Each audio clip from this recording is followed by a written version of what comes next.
มาสิเต็มปากเต็มคำเลยโอ้สุดยอดเลยนี่เป็นของกูเนี่ยเขาเงินตัดหลายตัวหลังจากนั้นเราเบิ่งเขาเลือกแตงเขาที่เขาเฮ็ดแล้วนั่นเอง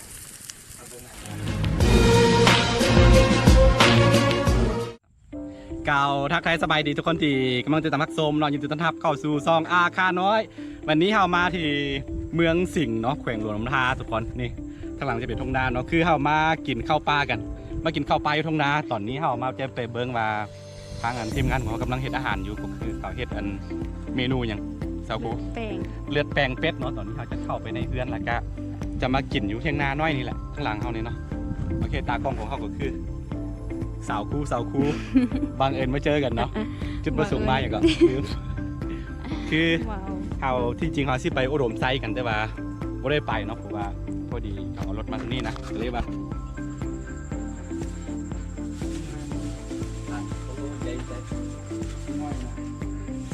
เนี่ยทุกคนตอนนี้เราจะ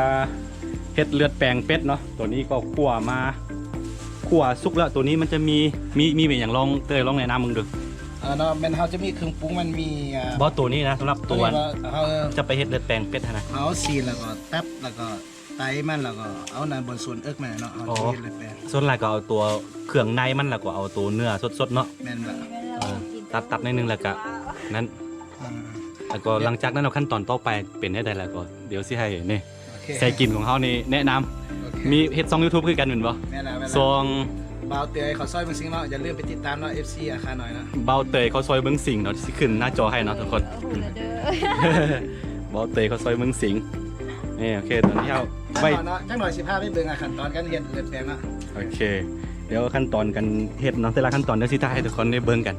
เพราะว่าสูตรตัวนี้มันบ่ตายตัวดอกแบบขึ้นกับผู้มักเนาะแล้วแต่แต่ละพื้นที่มันบ่คือกันวิธีการเฮ็ดเลือดแปลงเป็ดนะทั้งเหนือทั้งใต้ทั้งกลางมันต่างกันนิดนึงโอ้ตอนประมาณตอนแรงๆประมาณ4-5 โมงบรรยากาศกดดีทุกคนเพราะว่าจะเป็นทุ่งนานะส่วนหลายเมืองสิงห์กับขั้นเทียบกับเมืองสิงห์กับตัวหลวงน้ำท่าเลยนี่ตัวเมืองสิงห์จะกว้างกว่าที่บอกทงนะทงเพียงนะทงเพียงเมืองสิงห์มันติดอันดับประเทศเลยเนาะเฮียนผู้ใดเฮียนพรมศาสตร์เนี่ยจะหูจักดีนี่ยังกว้างเลยครับมีน้องป่าฟังเสียงเป็ดเสียงมีแล้วก็ปีนมาที่น้องป่าเนาะโอ้สุดยอดเลยป่าโคตรหลาย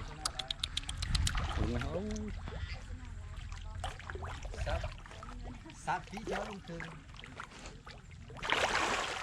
โลป่าโคตรหลายเอาแห่มาวานคืนเดียวเนี่ยเกี่ยงแล้วแหละขึ้นกับมันรักนะไล่เจ้าอ่ะซื้อที่บ้านถ้าเจอมันนี่ตัวนี้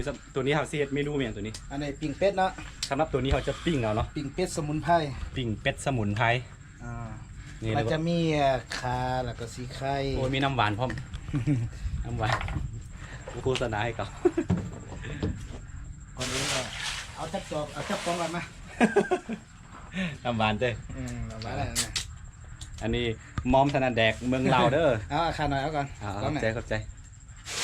เขาซอยเมืองสิงห์เบาเตยเขาซอยเมืองสิงห์เหรอเอาสาวคู่เมื่อคืนนี้เจ็บท้องเมื่อคืนเมื่อนึงก็ฝนก่อนอย่างมากเห็นอันนี้ก็อีหลาพากินอันนี้เฮ็ดเบิ้งได้มันกินแหละเอาละทุกคนตอนนี้ขั้นตอนต่อไปของเราก็คือเราจะเฮ็ดเลือดแปลงเป็ดเนาะคือเราคั่วอย่างที่บอกไปเมื่อกี้เราคั่วอันเครื่องในหรือว่าตัวเนื้อสดๆของมันสุกแล้วตอนนี้มีแต่เราจะไปผสมกันนี่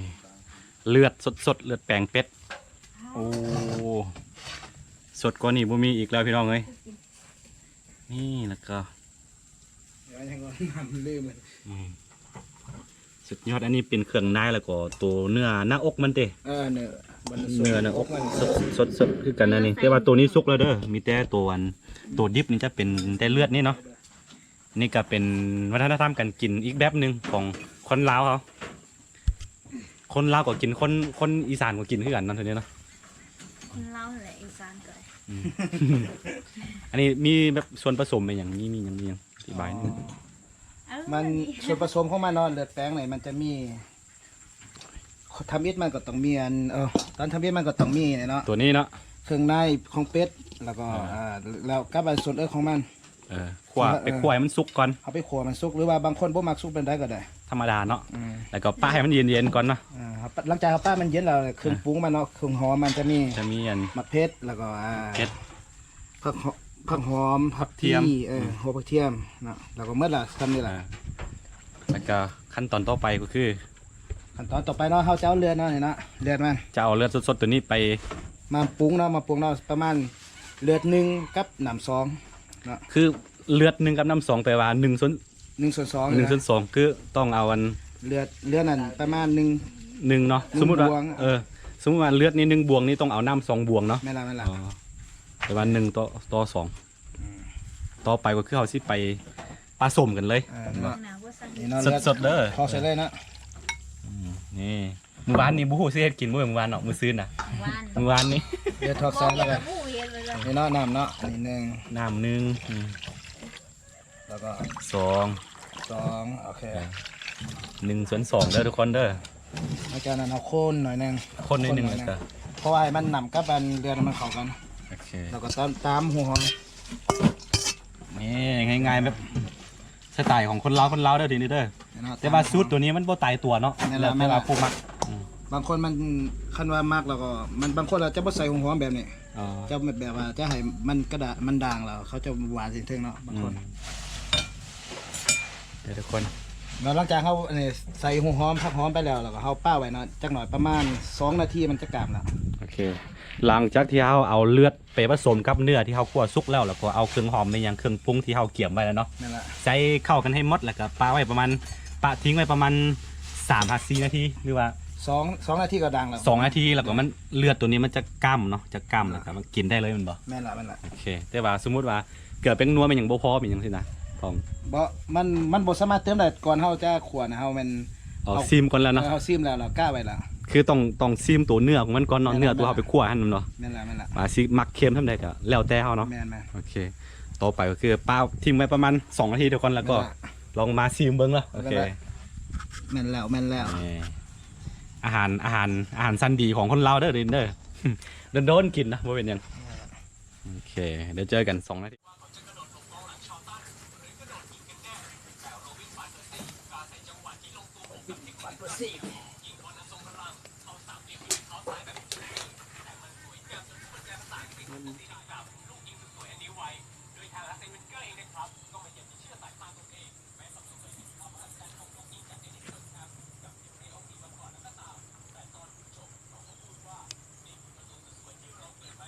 โอ้ฝนมาแล้ว อ๋อนี่อาจารย์ขวดละสินี่เนาะพอครัวเฮาเนาะสั่งมาโดยเฉพาะน้ำมาปิ้งเป็ดเลยนะพอครัวเราเล่นคิดก่อนดีกว่าเราเล่นให้เกียรติเดี๋ยวเราเริ่มสุกแล้ว เอาละทุกคนหลังจากที่เฮามีอันเลือดแปลงเป็ดแล้วก็จะมีนี่ย่างเป็ดอีกเนาะย่างเป็ดอยู่ทุ่งนาตอนนี้เบาสิงเขากำลังอันนั้นกำลังย่างอยู่โอ้สีมือเป็นยังไงเบาสิงนี่มีเมียแล้ววะ ทันมี ยังเนาะยังบ่ทันมีเด้อผู้ใด เบอร์ไว้ สาวๆผู้ใดเบิ่งกะติดต่อเพิ่นได้ เบาไตเด้อทุกคนลองเบาไตจักบาทดู ไตบ่เป็น เบาแต่บ่เป็น เบาไตกับเบาอูกับไตมันเป็นนี่ว่านี่ทุกคนโอ้น่ากินมานํกัน4 คนเนาะนี่สิงแล้วก็สาวครูเป็นหยังสาวครู เฮ็ด ไปกินหยังวะ กินเลือดแปลง โอ้ลืมไปลองซิมให้ซองอ้ายจักบาทเตยได้มั้ย คนตอนนี้ให้อันทั้งเบาเตยเขาซอยมึงซิงแล้วก็ให้สาวคู่เพิ่นแล้วซีมเลือดแปลงเป็ดก่อนโอเคทุกคนคือเรื่องอาหารการกินนี่มันแต่ละพื้นที่มันบ่คือกันเนาะคันผู้ใดกินได้ก็กินผู้ใดกินบ่ได้ก็บ่ว่ากันเนาะเพราะว่าผู้หญิงผู้ชายก็บ่เป็นอย่างนั้นอยู่พี่นะเขากินได้หมดเนาะแต่ว่าแล้วแต่ผู้มักเนาะอาหารนี่ขึ้นกับผู้มักเด้อทุกคนเด้อแป๊บนึง ส บายดีทุกคนแล้วเนาะมื้อนี้บ่าวเตสิพามากินเลือดแปลงอยู่เมืองเสียงเนาะเลือดแปลงมันเป็นแบบใด เลือดแปลงเป็ดสดๆเด้อนี่ก็สีมือของเบาเตยเนาะ เดี๋ยวเอาคำใหญ่ๆโอะๆเลย ทำใหญ่ ใส่ ๆโอ้ กินใส่กิน ใส่กิน หมักเพชรลูกโดนในนั่นนี่ลูกโดนใส่มา โอ้มีมะเขือดิบแล้วก็ หมักหน้าวเนาะ มะนาว อันนี้กินบ่ กินเพื่อกันแบบนี้โอ้ลองเบิ่ง คำใหญ่ๆเลยเด้อมาสิเต็มปากเต็มคำเลย โอ้สุดยอดเลยเป็นอะไรรสชาตินะ ตามหมกละเขาเอง สุดยอด4 คนเนาะอยู่เถียงหน้าน้อยของเบาเตยเพิ่นสุดยอดเลยโอ้ทั้งหลังเห็นน้ำหวานอีกสุดยอดเสาคู่ไปนี่นาร้องเสาคู่เบิ่งคำหนึ่ง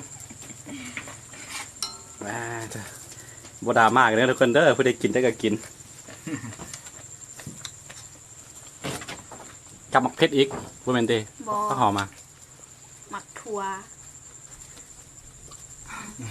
เป็นได้ได แซ่บฝีมือบ่ธรรมดา สุดยอดทุกคนตอนนี้เฮาสิลองซิมก่อนเมื่อกี้ก็ซิมไปคำหนึงเลยแหละแต่ว่าบ่ได้ไทยเนาะไทยอยู่ซองเบาเตยเนาะเขาสวยเบิ่งสิงนี่คำใหญ่ๆทุกคนโอ้สุดยอดเลยนี่คือทุกคนนี่คือเลือดแปลงเป็ดสดๆเนาะตอนนี้เอาซีลองซิมกัน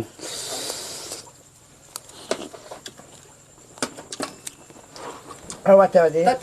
บ่แม่นว่าหยอกแซ่บแค่ไหน แซ่บ ครับ มื้อนี้บ่แซ่บเลยบ่กิน สุดยอด กินปานใด แซ่บๆขอบ่มา โอ้สุดยอดเลยสีมือ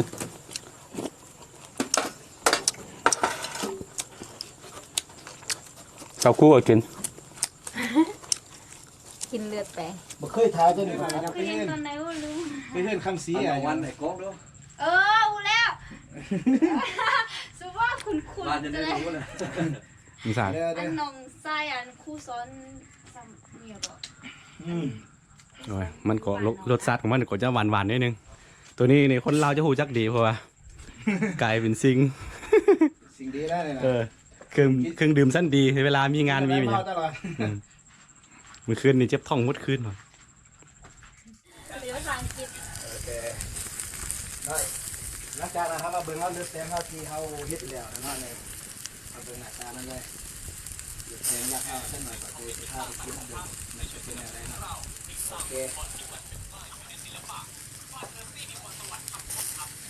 วันแล้วคือแข็งแล้วนี่ดังอ่ะสันตกตะปูก็กินดิบแล้ว ยิ้มยุ่เลือดแปลงเลย กัดกินบ่ดอก โอ้ยดังมีแล้วเสร็จ เอาเสียงอันนี้ของมือกูเด้ ตอนนี้ปิ้งเป็ดของเขาสุกแล้วทุกคนโอ้ลองดูสิ่งจากบาทดูปืนลองอะไรยังสิ่งเนาะบ่ได้ลองอันรถแต่งเพชรฝีมือของเบาเตยอะไรนั่นจ้ะเจียวอ่ะเห็ดมาเที่ยวเพื่อนนะ โอ้ลืมจำแจงอยู่นะสิบ่มาบอกบ่แม่บ่ฮู้กันนี่ เมื่อกี้อาหารไว้ก็ลืมบล็อก ทำไมขนาดนั้นยังเข้ามา เอาทุกคน เรื่องตัดไปตัวหันกันแล้ว อันนี้ของแพ้ ตัดต่อเอา โอ้ฝนกำลังมาทุกคนฝนนะกะเบิ่งไหมบรรยากาศกดดีอยู่นาเด้ออยู่นะอยู่เบิ่งสิง ก็พี่เอ้ยคือกูแม่แน่ เอาสิงจักบาทดูสิง เฮ็ดอยู่หันดู สิงลองดูจักบาทเด้อ อย่านะคิดเลิก เดินแปลงเพชร อย่านะคิดเลิกแต่ท้ายว่าจะแน่เนาะ สังเบาดอกกินทุกมือย่านอยู่ อย่าเลิกเป็ดเว้ย สุดยอด เอาเจ้า ใช้ว่าเขาเป็นพี่พงษ์กันละ ผมจะแหละ พี่ยังก็แล้วแต่ หมดแต่แล้ว โอ้สุดยอดทุกคน อยู่ไหนจะโอ้งกูกินให้เบิ่ง เดินลงท้ายเนาะ ถ่ายไปเลยไม่ต้องหาแล้ว คือเดี๋ยวคนบรรยากาศเข้าครับมันเหมาะสุดเนาะเพราะว่าตอนแรกๆเดินไม่มีฝนลงมาทุกคนแต่ก่อนนี่ปิ้งเป็ดแล้วก็เลือดแปลงเป็ด เบิ่งดูอันเอาอันปิ้งเป็ดมาเบิ่งดูเลยนี่คือปิ้งเป็ดสมุนไพรของอันเบาเตยกับเบาสิงเฮ็ดนี่ทุกคน มึงสิงโดยเฉพาะได้เฮ็ดอะไรเนี่ย เมืองสิงห์โดยเฉพาะเด้อ สมุนไพรเนี่ย สักครู่กินนั่นตัวนี้กินแล้วเห็นบ่เป็นไงได้รสชาติของมันแซ่บปะโอ้ทุกคน เอาเด้อ เต็มซ้ำเลยนะ 4 คนกิน มาจังเดียวมีกะปิ ขาดอย่างเดียวกะปิเหรอที่ครับใจอะไรข้าวกระเทียมอะไร ปีของมันโอ้บรรยากาศหาใส่บ่ได้อีกแล้วพี่น้องเอ้ยสุดยอดเลย เมื่อไหร่มีความฝัน รอดีไม่แห้งทุกคนเด้อเอาสิ่งไหมโอ้จังเป็นหม้อเนาะโดนกินเท่านึงทุกคนน้ำหวาน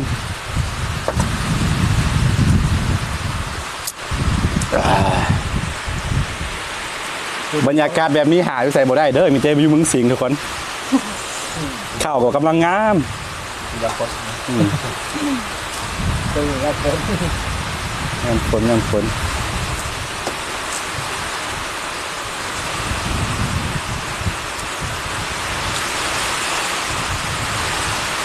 เหมาะสุด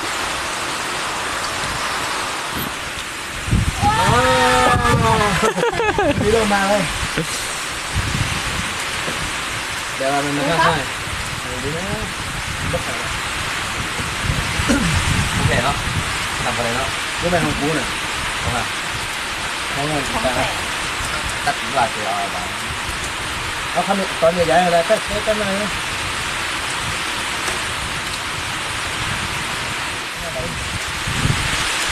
ี่คนนั้นนะที่มันน่าสิบห้าสิบเสียง โอ้ฝนตกแรงทุกคนโอเคสำหรับคลิปนี้ก็ซิมีประมาณนี้เนาะเราซิตอนนี้เราซิกินข้าวแบบจริงๆจังๆแล้วก็ล้มกันเล่นๆเนาะสำหรับคลิปนี้ก็ประมาณนี้เนาะกันผู้ใดมักแล้วก็อย่าลืมไปกดไลค์กดติดตามซองอาคารน้อยเนาะเพื่อบริพาร์วิดีโอใหม่ๆจากซองอาคารน้อยแล้วก็อย่าลืมเข้าไปกดติดตามซอง บาเตยเขาซอยมือสิงเนาะ อย่าลืมเข้าไปกดติดตามซองเบาเตยเขาซอยมือสิงนะ ภาษาไทยเนาะ โอเคทุกคนเนี่ยอย่างที่บอกไปเนาะเบาเตยเขาซอยมึงสิงเด้อเป็นภาษาไทยเนาะตอนนี้มันมีเสียงรบกวนเพราะฝนตกโอเคทุกคนไปก่อนสบายดีไปทำงานเนาะ เอาสบายดีพวกกันไหนเนาะ จริงไปตัวคู่เดียว ไป เอาไม่กี่